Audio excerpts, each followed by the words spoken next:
گھر سے باہر نکلتے وقت کی دعا۔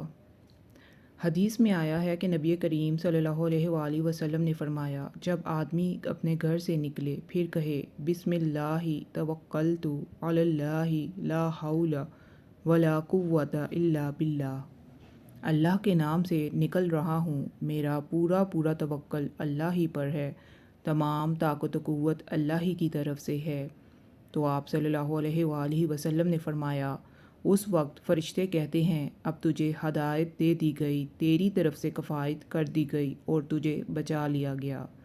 یہ سن کر شیطان اس سے جدا ہو جاتا ہے اور دوسرا شیطان اس سے کہتا ہے، تیرے ہاتھ سے آدمی کیسے نکل گیا کہ اسے ہدایت دے دی گئی، اس کی جانب سے کفایت کر دی گئی اور اسے تیری گرفت اور چنگل سے بچا لیا گیا۔ آئیے دعا کو ایک بار پھر دہرا لیتے ہیں۔